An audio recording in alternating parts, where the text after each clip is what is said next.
듣다 보면 내공이 쌓이는 방송 2시간 철학의 돌풀입니다. 네, 안녕하세요. 반갑습니다. 이번 시간에도 남경태 선생님의 종횡무진 서양사 1권을 이어서 하도록 하겠습니다. 쪽수로는 94쪽이고요. 6장 폴리스의 시대입니다. 소제목은 과두정이 낳은 폴리스입니다. 이오니아는 오리엔트와 가까운 만큼 그리스 본토보다 선진 문물을 수입하는 데 유리했으나 원래 그리스 땅이 아니라 이민족들이 사는 지역이라는 점에서 개척이 쉽지 않았다. 우선 무엇보다 중요한 것은 안전이었다. 이오니아에 온 그리스인들에게 가장 안전한 곳은 어디일까? 바로 해안이다. 그리스인은 원래부터 바다에 익숙했을 뿐 아니라 무슨 사태라도 벌어지면 언제든지 배를 타고 도피해야 했으므로 해안의 근거지를 잡았다. 그렇다고 해서 마냥 피난살림으로 살아갈 수는 없었다. 그래서 그들은 근거지 주변에 튼튼한 성벽을 쌓기 시작했는데 이것이 폴리스의 기원이다. 밀레투스와 에페소스 같은 도시들이 이 무렵에 건설된 이오니아의 그리스 식민시들인데 특히 밀레투스는 예전부터 있던 도시였으나 그리스인의 이주로 활발한 해상무역 기지가 되었다. 최초의 그리스 철학자로 불리는 탈레스가 바로 밀레투스 사람이다. 한편 아티카로 모여든 그리스 본토인들은 사정이 달랐다. 도리스인들은 펠로폰네소스에 안주했으니 그리스인들로서는 비록 안방을 내준 격이긴 해도 일단 큰 충돌의 위험은 넘긴 셈이었다.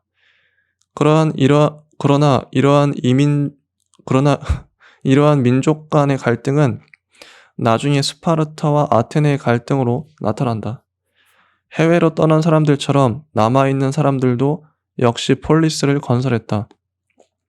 하지만 배경이 다른 만큼 이오니아식 요새형 폴리스와는 다를 수밖에 없었다. 물론 본토의 폴리스에도 성벽이 있었으나 그것은 방어의 역할보다는 주로 경계선의 역할이었다. 폴리스의 한가운데에 있는 아크로폴리스, 광장과 아고라, 시장은 정치, 행정, 여론의 중심지로 기능했다. 아테네와 코린토스, 테베, 아르고스 등이 그리스 본토의 대표적 폴리스들이다. 그리스 본토의 폴리스는 200여 개였고 이오니아를 포함해 지중해 전역의 폴리스들을 모두 합하면 1000개가 넘었다. 본토의 폴리스들은 미케네의 전통의 영향을 크게 받았다. 미케네의 고대적 봉건제를 바탕으로 성장한 귀족 세력이 토지 확장에 나선 탓에 이미 암흑시대 후반기쯤 되면 그리스에서는 토지의 사유화가 상당히 이루어졌다. 따라서 대토지를 소유한 지주들의 힘이 커질 것은 당연한데 이들이 바로 폴리스를 이루는 주축이 되었다. 그러므로 폴리스의 시민이란 그냥 주민들이 아니라 귀족들을 가리키는 말이었다.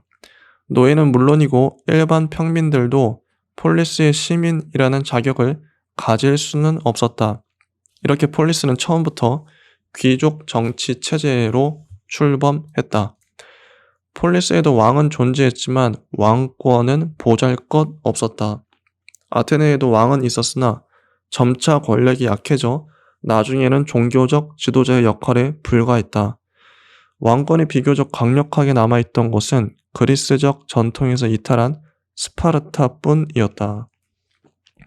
원래 왕권과 귀족 세력은 항상 대립하기 마련이다.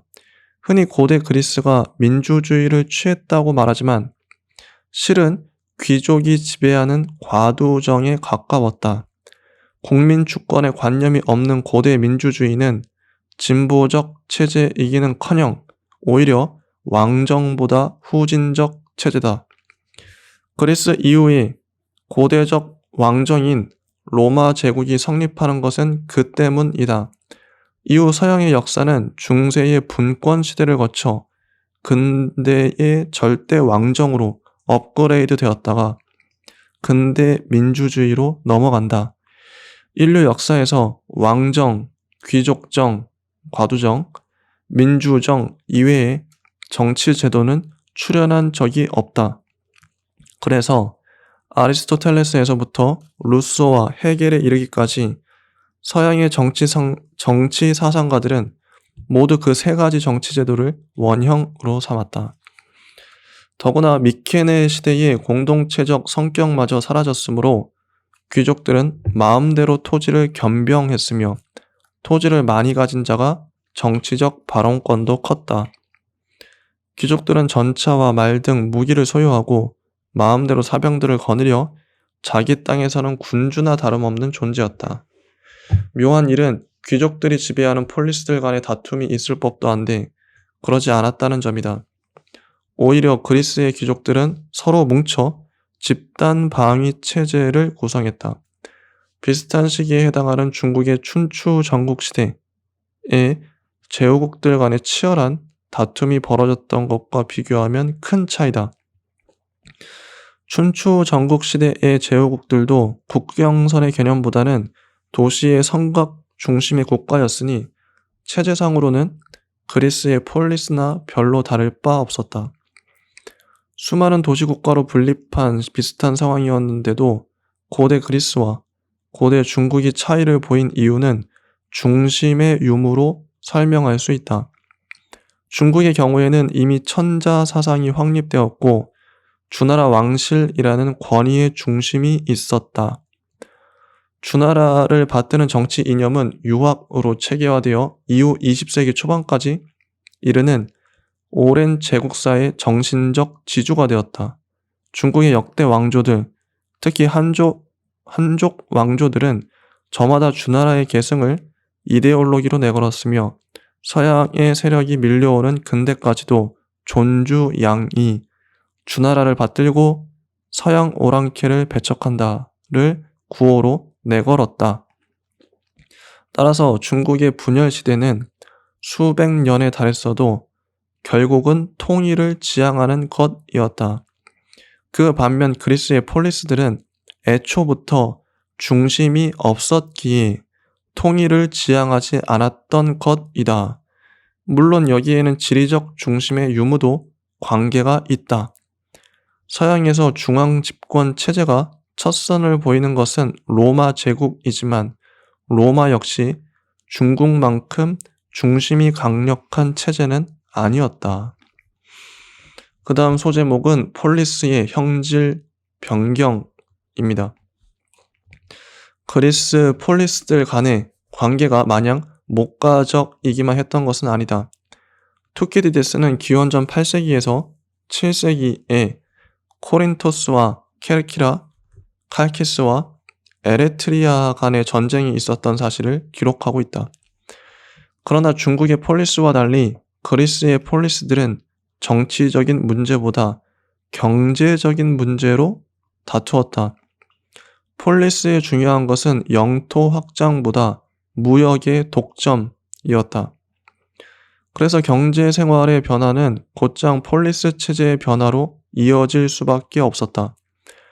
귀족들이 장악한 초기의 폴리스 체제는 애초부터 그리스의 체질에 맞지 않았다. 그리스는 농경에 의존하는 지역이 아니라 무역을 해야만 생존할 수 있는 곳이었기 때문이다. 귀족들이 소유한 토지에서는 농경과 목축이 어느 정도 발달했으나 이내 그리스 경제는 무역 지향적으로 궤도를 선회했다. 여기에 큰 자극을 준 것이 이오니아의 그리스 식민시들이었다.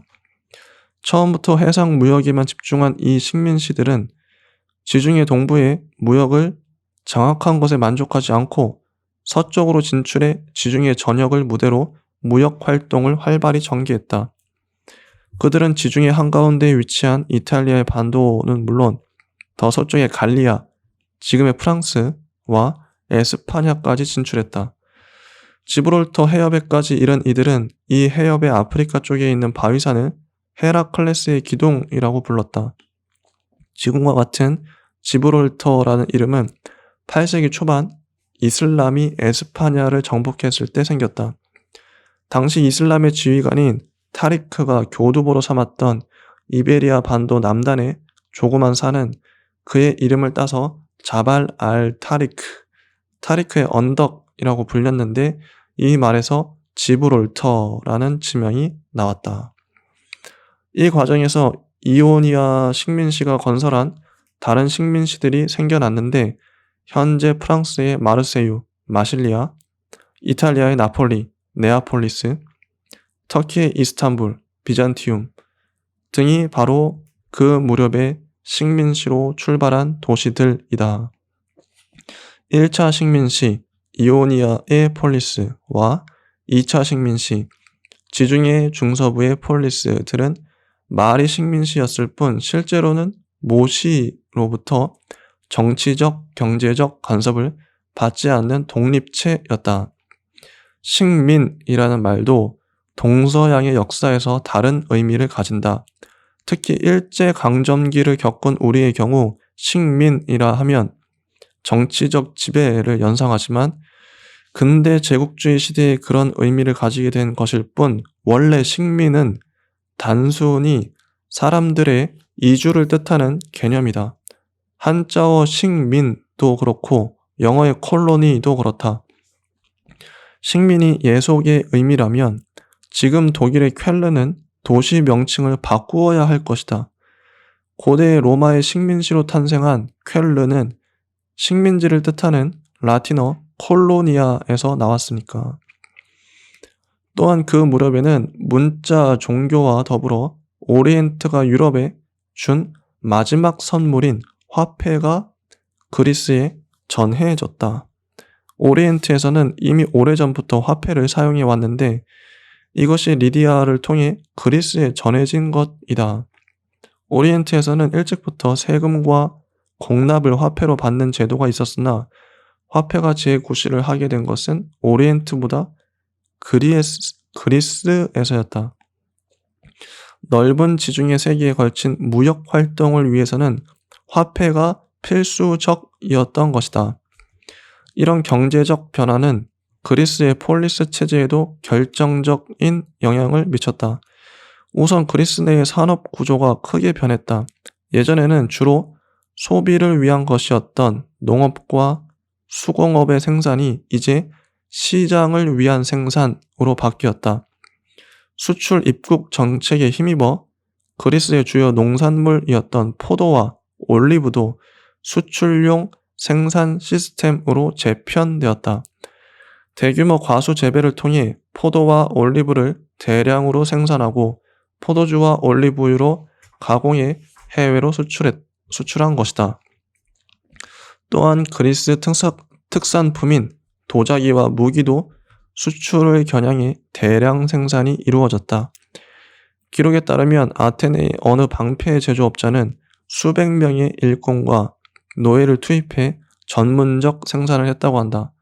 이렇듯 농업과 수공업을 비롯한 산업 생산 시스템이 재편됨에 따라 조선업과 직물업, 금속 세공업 등의 연관 산업들도 크게 발달했다.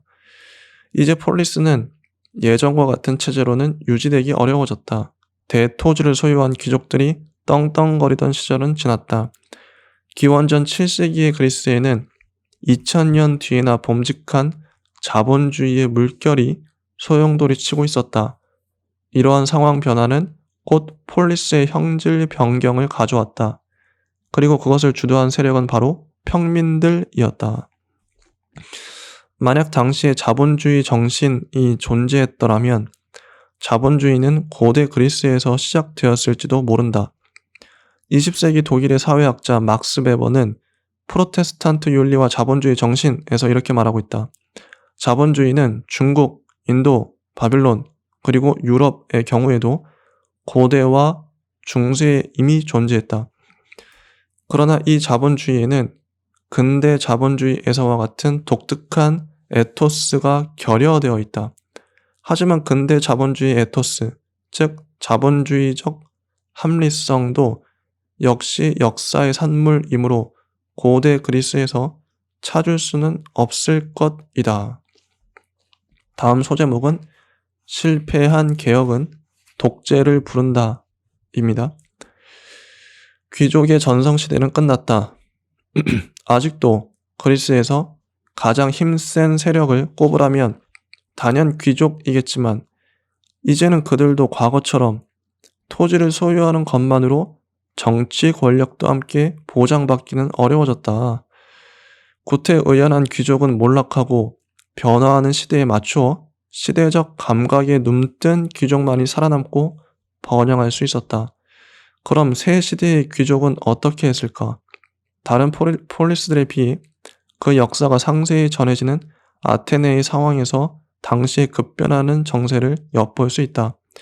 아테네의 귀족들은 우선 전통적인 정치 체제를 그대로 유지하면서 새로이 강력한 세력으로 등장한 평민들의 이해관계를 수용하기로 했다. 전통적인 귀족 정치는 과두정, 즉 집단 지배 체제였다. 의사결정 기관은 아레오파고스, 아레스의 언덕이라는 뜻인데 회의를 여기서 열었으므로 이런 이름이 붙었다. 아레오파고스라는 귀족 회의체였으며 행정의 총책임자는 귀족들이 돌아가며 맡는 집정관이었다. 집정관은 행정, 군사, 종교 재판 등의 분야별로 모두 9명이 선임되었고 임기는 1년이었다. 그때까지 귀족들은 이 전통적 정치 제도를 이용해 모든 일을 자기들끼리 알아서 처리했다.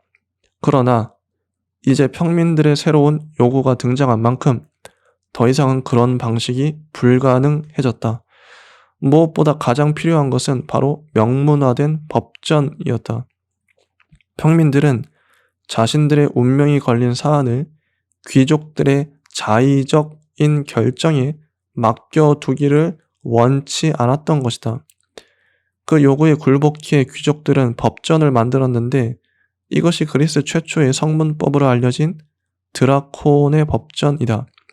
이 법전은 기원전 621년 드라콘이라는 사람, 그는 전설에 전하는 인물로 집정관이었는지 확실치 않으나 귀족이었을 것이다. 이 사람이 당신까지 전해오던 관습법을 집대성이 만들었다. 그러나 이 법전은 사태를 개선하기는커녕 더욱 악화시키게 된다. 드라콘의 법전은 아고라에 공시되어 그 전까지 이루어지던 귀족들의 주먹구구식 판결을 금지하는 데는 크게 기여했다. 이 점이 평민들의 요구를 수용한 부분이다. 하지만 문제는 지독한 악법이었다는 점이다. 무엇보다도 지나친 중벌주의를 채택하고 있었다. 돈을 빌려간 사람이 제때 갚지 못하면 노예가 된다는 조항은 고대 세기의 흔한 징벌이었지만 남의 물건을 훔치면 사형에 처한다는 조항은 너무 가혹했다. 심지어 일하지 않고 게으름을 피워도 사형에 처해졌다. 후대의 역사가인 플루타르코스는 드라콘의 법전을 잉크가 아니라 피로 쓴 것이라고 평했을 정도다. 이런 문제점을 개선한 사람은 솔론이다. 그는 젊은 시절부터 이집트와 페르시아 등 오리엔트 세계를 두루 여행했고 많은 사람의 폭넓은 존경을 받았다. 이런 경력을 바탕으로 그는 기원전 594년에 집정관이 되어 개혁에 관한 전권을 위임받았다. 그가 당면한 가장 큰 과제는 노예가 양산될 수밖에 없는 사회 제도를 개선하는 일이었다. 드라콘의 법전에서 보듯이 그리스에서는 빚을 갚지 못하면 노예가 되는 게 관습이었다. 토지의 사유화가 진행되면서 가난한 농민들은 자기 몸을 담보로 빚을 얻어 썼다. 그런 혹독한 조건의 빚을 쓸 정도라면 사실상 그 빚을 갚을 능력이 거의 없는 게 당연하다.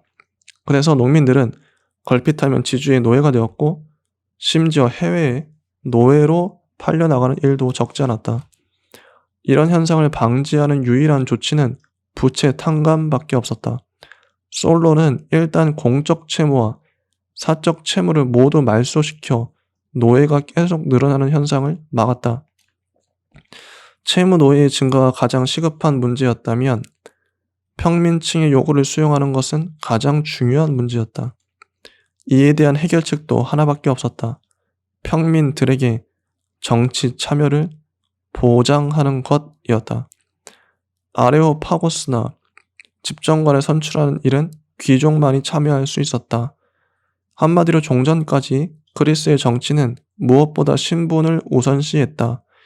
여기에 평민을 참여시키려면 어떻게 해야 할까? 국정이라는 중대사에 아무나 끼워줄 수는 없는 일이다. 어떻게든 정치에 참여할 수 있는 자격을 제한하는 기준이 필요한데 솔론이 찾아낸 기준은 바로 재산이었다. 그는 시민들을 재산 소유에 따라 지주, 대귀족, 기사, 중소귀족, 농민, 노동자의 네 계층으로 나누고 이 구분에 따라 정치 참여의 자격을 부여했다. 이렇게 재산을 참정권의 기준으로 삼는 방식은 이후 수천 년 동안 서양의 역사에서 답습되었다. 재산과 무관하게 보편적 참정권이 주어지는 보통 선거권은 19세기부터 일부 실시되었고 20세기 중반에야 유럽 전체에서 시행된다.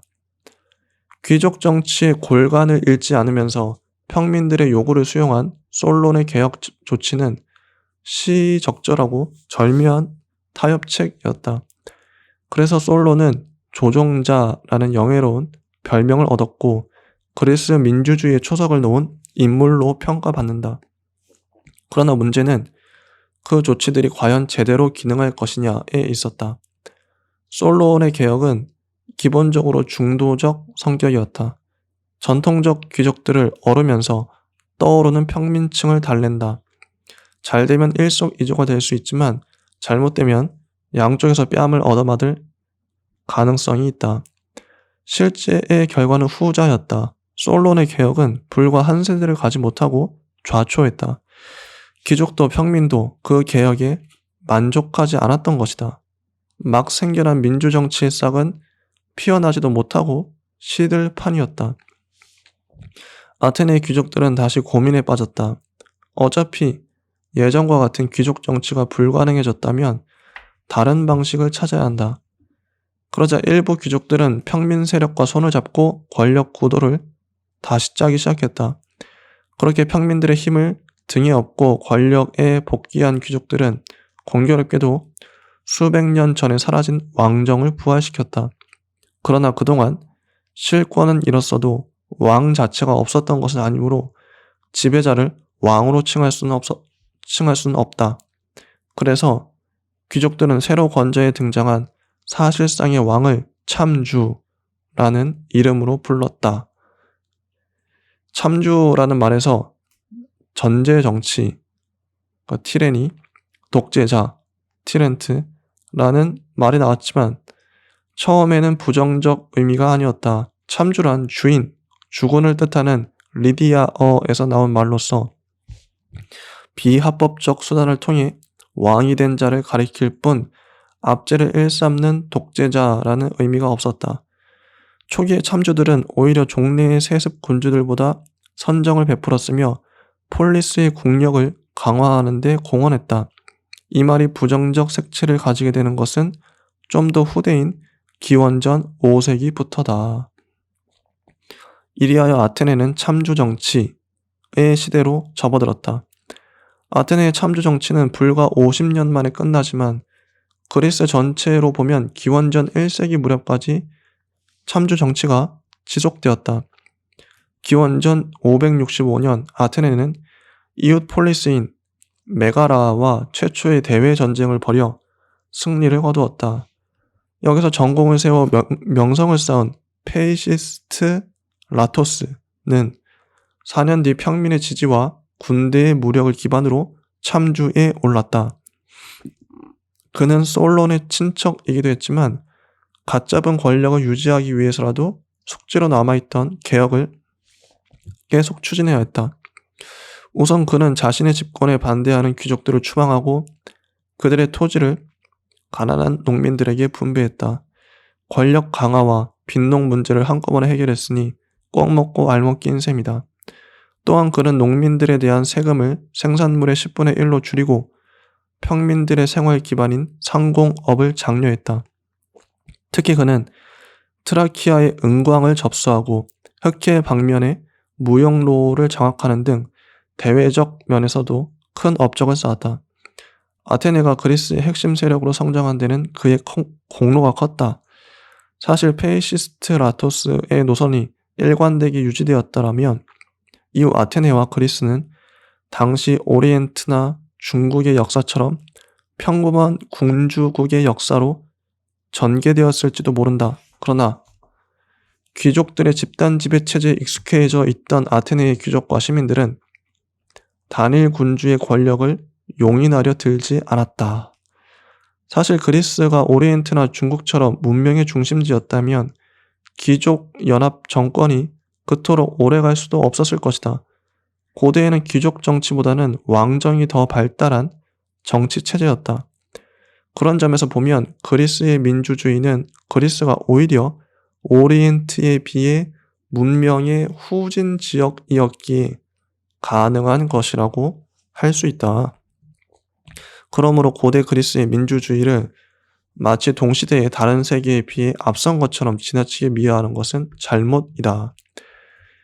그래도 당대의 영웅이었던 페이시스트라토스 때는 그런대로 참고 지냈으나 그의 아들인 히피아스가 참주 자리를 세습하자 귀족들은 입이 잔뜩 부었다. 왕정도 불만인데 왕위 세습까지 이루어졌으니 그들의 심정을 이해하지 못할 바는 아니었다. 이런 악조건에서도 히피아스는 집권 초반에 아버지의 계약을 개성하고 귀족들과의 관계도 비교적 잘 유지했다. 그러나 기원전 514년 동생인 히파르코스가 귀족들의 손에 암살되는 것을 계기로 그는 폭군으로 돌변했다. 그의 탄압을 피해 달아난 귀족들이 스파르타의 왕 클레오메네스를 끌어들여 스파르타군이 아테네를 공격하는 사태가 벌어졌다. 결국 히피아스는 실각했으나 이 사건은 나중에 그리스 세계 전체에 엄청난 위기를 초래하게 된다. 다음 소제목은 그리스의 이질적인 요소입니다. 스파르타가 아테네 사태에 개입함으로써 그리스 국제사회는 새로운 국면을 맞았다. 물론 그 이전에도 스파르타가 다른 폴리스들과 교류하지 않은 것은 아니었으나 이 사건으로 스파르타는 도리스인이 펠로폰네소스 반도에 자리 잡은 이래 최초로 국제 무대에 등장한 셈이다. 하지만 그리스 전체로 볼 때 더 중요한 사실은 아카이아 전통의 그리스에 처음으로 이질적 요소가 섞이게 되었다는 점이다. 스파르타는 어떤 점에서 이질적이었을까? 스파르타는 스파르타 교육이라는 말로 잘 알려져 있지만 원래 공식 명칭은 라케다이몬이다. 라케다이몬이란 신화 속의 인물인데 제우스의 아들로 태어나 에오로타스의 딸 스파르테와 결혼해 그 왕위를 계승했다고 한다. 스파르타라는 이름은 스파르테에서 나온 것이니 결국 남편의 이름은 공식 국호가 되고 아내의 이름은 별칭이 된 셈이다.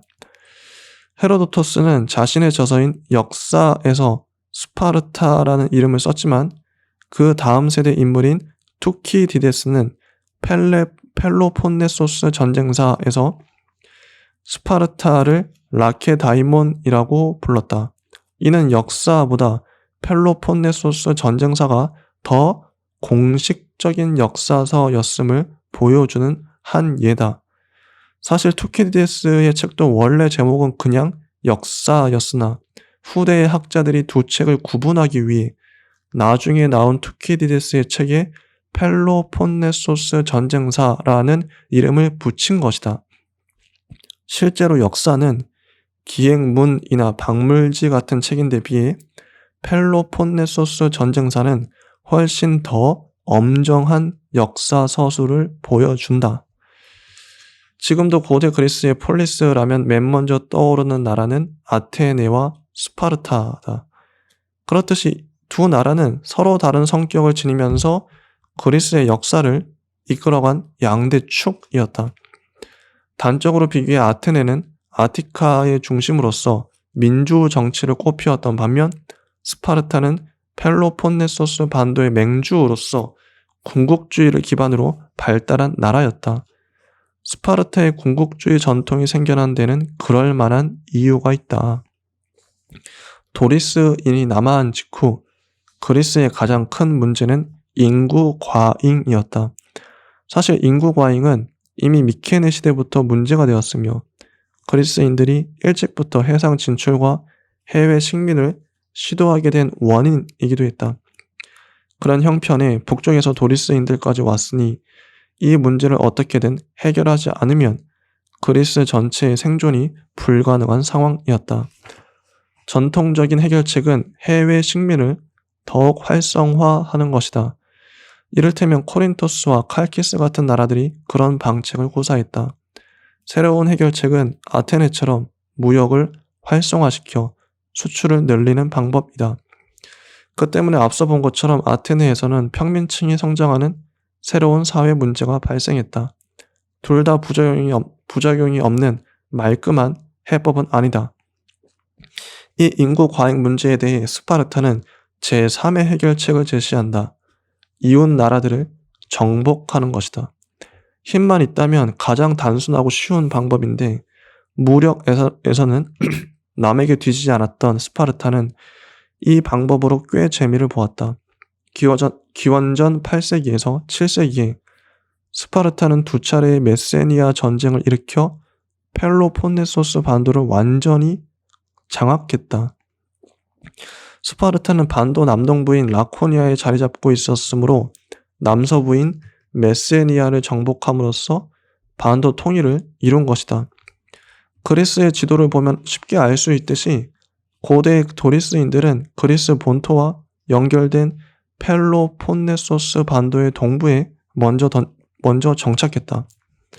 하지만 이 방법에도 문제는 있었다. 원래 라코니아를 정복할 때부터 스파르타는 피정복민을 두 가지로 구분했다. 비교적 저항이 심하지 않고 스파르타의 지배를 순순히 받아들인 사람들을 페리오이코이라고 불렀고 끝까지 저항한 골수 반대파를 헤일로타이라고 불렀다.